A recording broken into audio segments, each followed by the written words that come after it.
एकदा का भगंदर जर का डायग्नोसिस झालं, तुम्हाला सुद्धा स्वतःला कळू शकते, पू येते, गाठ येते, काही दिवस शांत राहते, तिथून पू येतं, घाण पाणी येत राहतं आणि वेदना असह्य होत राहतात. काही काही पेशंटला वेदना सुद्धा नसतात. जर का भगंदर आहे जर का कळालं आणि डायग्नोसिस झालं, तर मग पुढे क्वेश्चन येतं, ह्याला ट्रीटमेंट काय?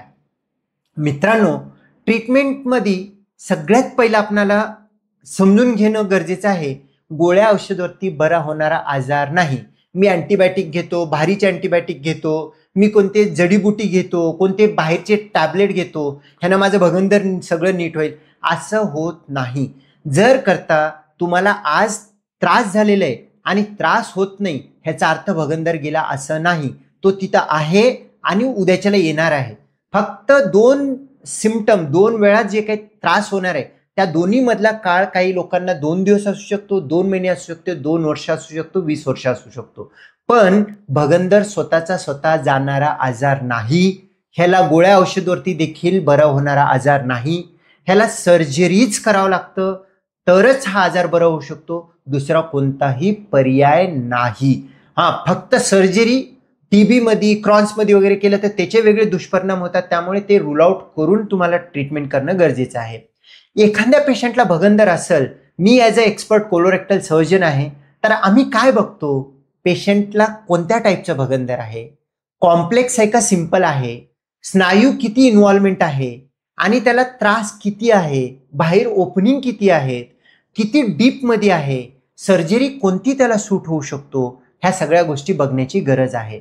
आणि ज्या वेळेला तुम्ही एखाद्या सर्जनकडे जाता, मला लेझर कर, पेनलेस कर, हे सगळं बोलणं चुकीचं आहे.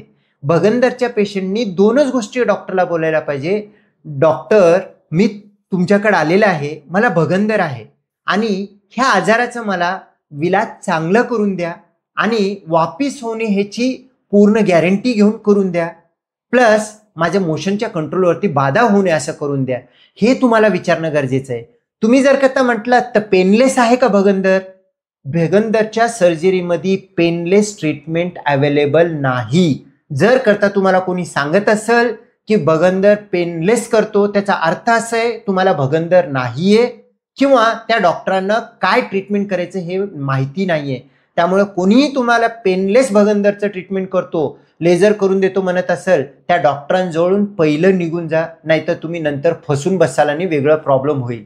तर भगंदरच्या पेशंटमध्ये पेनलेस अशी कोणतीही ट्रीटमेंट नाहीये.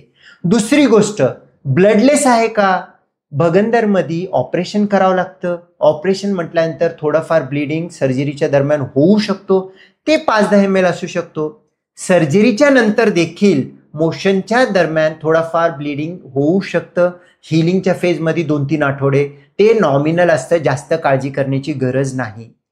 पेनलेस झालं, ब्लडलेस झालं, बिना जखमेची शस्त्रक्रिया करायचं, आपल्याला आज शस्त्रक्रिया करून बिना जखमीची आणखीन एक दुसरी शस्त्रक्रिया करायची नाहीये. भगंदरमध्ये आपल्याला क्लिअर करायचं आहे, इन्फेक्शन आहे, पूर्ण काढणं, म्हणून उंडलेस न जखम होणारी अशी शस्त्रक्रिया नाही. जितकं घाण आहे तितकं कम्प्लीट क्लीन केलं तरच त्याची रिकव्हरी चांगली होते, तरच आउटकम चांगलं येतं. त्यामुळे ह्या 3 गोष्टीला, पेनलेस, ब्लडलेस, वुंडलेस, ह्याला व्हॅल्यू नाही. तुम्हाला जर का भगंदर म्हणून कोणी डायग्नोज केलं असेल, 2च गोष्टी महत्वाच्या आहेत. सर, ह्याची तुमच्या हातात सक्सेस किती आहे. जर कोणी डॉक्टरनी 100% माझ्या हाताने चांगलं होते म्हणत असेल, तर त्या डॉक्टरांकडे ट्रीटमेंट घेणं योग्य राहणार नाही. कारण भगंदरमध्ये देवाला सोडून कोणीही 100% ट्रीटमेंट देऊ शकत नाही. प्रत्येक डॉक्टरांच्या हातात मध्ये रिकरन्स आहे आणि रिकरन्स नको म्हणून तुम्ही जर का म्हटलं तर डॉक्टर पूर्ण कापलं तर आपलं मोशनचा कंट्रोल जाऊ शकतो. त्यामुळे भगंदरच्या पेशंटमध्ये डॉक्टरांना विचारणं गरजेचं आहे, सर तुमच्या हातामध्ये किती रिझल्ट येऊ शकतो, असे तुम्ही भगंदर ट्रीटमेंट केलेले रिझल्ट चांगले आलेले आहेत का, व माझ्या मोशनच्या कंट्रोलवरती काही बाधा होणार नाही ना, जेणेकरून माझी पुढची लाईफ खराब होईल असं होणार नाही ना, हे विचारणं गरजेचं आहे. आणि हे जर का तुम्ही विचारलं तर तुमचे जे काही सर्जन आहेत, जर ते क्वालिफाईड सर्जन असतील तर तुम्हाला चांगलं मार्गदर्शन करू शकतात. तर मग भगंदरमध्ये लेझरचं काही व्हॅल्यू नाही का, आहे. पण जितका हाईपटअप केलेलं आहे लेझर म्हणून भगंदरमध्ये, ते पूर्णतः चुकीचं आहे. भगंदरच्या मध्ये खूप लॉंग ट्रॅक असेल, लेझर ॲब्लेट केलं तर लवकर हिलिंगला मदत होऊ शकतं, स्कार कमी होऊ शकतो. पण त्याचा जो काही महत्त्वाचा एरिया जिथे इन्फेक्शन आहे त्याला जर का सर्जरी करून पूर्ण काढलेलं नसेल तर भगंदर वापिस येण्याची शक्यता 99% असते. 1% लेझरच्या नावाखाली उगाच दुसरी सर्जरी करणं मूर्खपणा आहे, तो काही खूप फायदेशीर ठरणार नाही. त्यामुळे भगंदर असेल तर आपल्याला डॉक्टरांना पेनलेस, वुंडलेस आणि ब्लडलेस, रक्त नको, टाका नको असं नाही, मला सर्जरी चांगलं करा जेणेकरून ह्याच्यातून बाहेर काढा, वापिस न व्हायला पाहिजे असं मला सर्जरी करून द्या. प्लस सर्जरी केल्यानंतर माझ्या स्नायूंना धक्का बसून मोशनचा कंट्रोल जाऊ नये ह्याची आम्हाला मदत करा असं जर विचारलं तर डॉक्टर तुम्हाला खरोखरच चांगला ट्रीटमेंट देऊ शकतो, त्याच्यातून बाहेर काढू शकतो. जिथं शक्य तिथं लेझर वापरून मला सर्जरीचा त्रास सुद्धा कमी करा म्हटलं तरी डॉक्टर तुम्हाला मदत करू शकतात. भगंदर जर का करायचं असेल, मी माझ्या डॉक्टरांना सर्जरी सजेस्ट करू का, म्हणजे ही सर्जरी करा म्हणून सांगू का, असं नाही करायला पाहिजे. कारण काय माहितीये का, मला लेझरच सर्जरी पाहिजे हे मूर्खपणा आहे.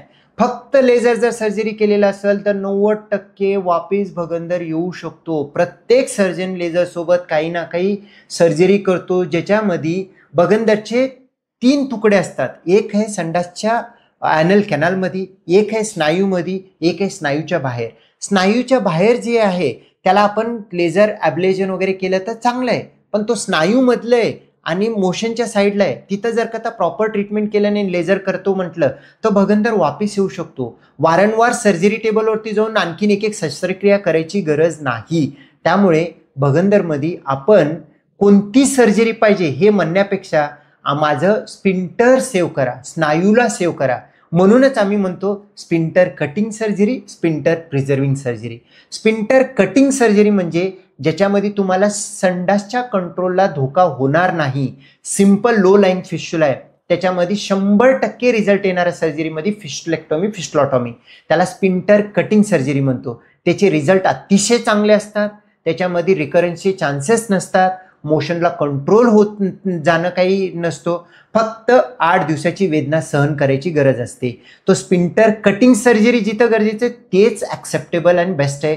जिथं स्पिंटर सेविंग सर्जरी गरज आहे, ज्याच्यामध्ये लिफ्ट आहे, वाफ्ट आहे, पिलटेक आहे, फ्लॅप सर्जरी आहे, बरेच काही असे सर्जरी आहे, त्यांची नावं तुम्हाला लक्षात ठेवण्याची गरज नाही. पण महत्त्वाचं आहे काय, जिथं कॉम्प्लेक्स असेल तर मला स्पिंटरला धक्का न लावता करून द्या सर असं जर का रिक्वेस्ट केलं तर बिना धक्का न लावता ते सर्जरी करून देऊ शकतात.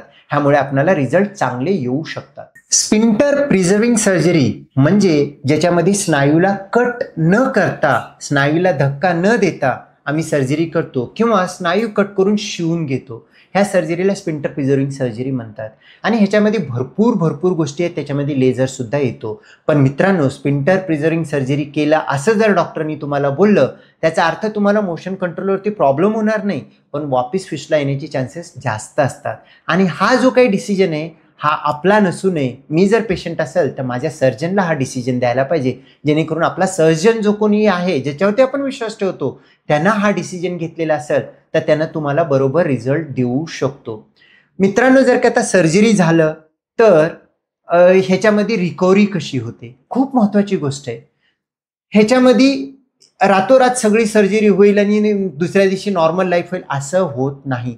तुम्हाला फुटकुळी असो, ॲप्सेस असो, फिस्टुला असो, ह्या दोन्हीमध्ये सर्जरी जो काही करतो, रिकव्हरी पिरियड पहिले 8 ते 10 दिवस पेन होणं 100% होणार आहे.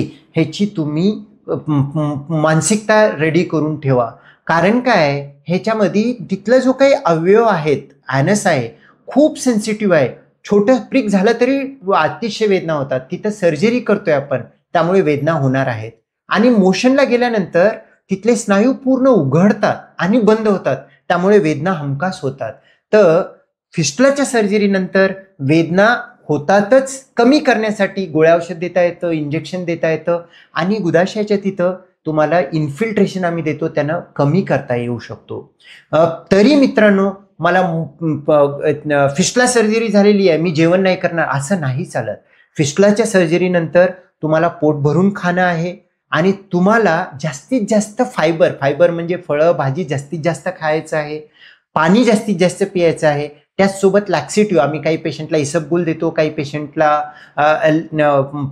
लॅक्टोलोज देतो, ज्याच्यामध्ये मोशन साफ होईल असं मदत करण्यासाठी देतो. तुम्ही दैनंदिन जर का मोशन पास करत असाल, प्रत्येक वेळेस स्नायू जे आहेत उघडणे बंद होणे मोशनच्या टायमाला, हे झाल्यामुळे तुमचा जो काही पाथ आहे तो पाथ चांगला होतो आणि इन्फेक्शन पूर्ण बाहेर पडतो आणि त्यामुळे तुम्हाला रिकव्हरी चांगली होऊ शकतो. आणि एक 4-8 दिवस झाल्यानंतर थोडाफार अंडे वगैरे खात असाल, प्रोटीन समजा सोयाबीन आहे किंवा पनीर आहे, काही घरामधलं प्रोटीन आहे, थोडाफार नॉनव्हेज देखील जर का खात असाल तर हिलिंगला मदत करतो. त्याचसोबत जे की फळभाज्या आहेत ज्याच्यामध्ये व्हिटॅमिन्स जास्त आहेत, ज्याच्यामध्ये व्हिटॅमिन सी जास्त आहे, अशा गोष्टी खाल्लं हिलिंगसाठी मदत होऊ शकतो, लवकर बरं होऊ शकतो.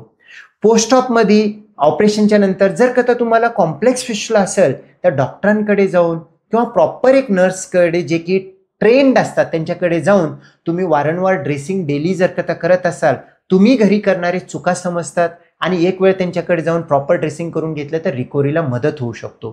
रोज तुम्ही 3 ते 4 वेळेस गरम पाण्यामध्ये बसून संडासची जागा टाईट रिलॅक्स करत असाल, तो एरियाला पूर्ण ब्लड सप्लाय चांगला जातो, जे घाण लागलेलं आहे मोशन झाल्यानंतर तो घाण निघून जातो आणि तो एरियाला हिलिंग होण्यासाठी, जखम बरं होण्यासाठी मदतगार ठरू शकतो. त्यामुळे गरम पाण्यामध्ये जो बसणं सिजबात म्हणतो, मी युजली बिटाडीन टाकून बसायला सांगतो, तसं जर का केलं तर हिलिंगला मदत होतो. पेन कमी करण्यासाठी गोळ्या औषध घेऊ शकतो, त्यानं पेन कमी होऊ शकतो, झिरो होणार नाहीये. आणि शक्यतो पहिले 8 दिवस कोणतंही काम न करणे, घरी रेस्ट घेणं खूप गरजेचं आहे. नाहीतर तुम्ही प्रेशरमध्ये राहाल तर त्यामुळे कॉन्स्टिपेशन होणार, कॉन्स्टिपेशनमुळे आणखीन तिकडे त्रास झाला तर आणखीन त्याच सायकलमध्ये जाणार, काम पण होणार नाही, रिकव्हरी पण होणार नाही. म्हणून फिस्टुलाची सर्जरी झाल्यानंतर 10 दिवस तरी सुट्टी घ्यायलाच हवं, जेणेकरून आपली रुटीन एक चांगली सेट होते. आणि तिथं मलम ते ॲप्लिकेटर वगैरे देतात, बरेच कंपनी ॲप्लिकेटर वगैरे न लावता आपला जो काय ॲनल कॅनाल आहे, गुदाशय, तिथं काय जखम आहे मला किंवा माझ्या फॅमिलीलाच माहिती असतो. आपले पार्टनर असतील, आई वडील असतील, त्यांच्या हातानंच प्रॉपर जर का आतपर्यंत जर का मलम प्रॉपर लावलं तर तो एरिया रिलॅक्स होतो आणि तिथं सिक्रिशन प्रॉपर होतो आणि हिलिंगसाठी मदत करतो.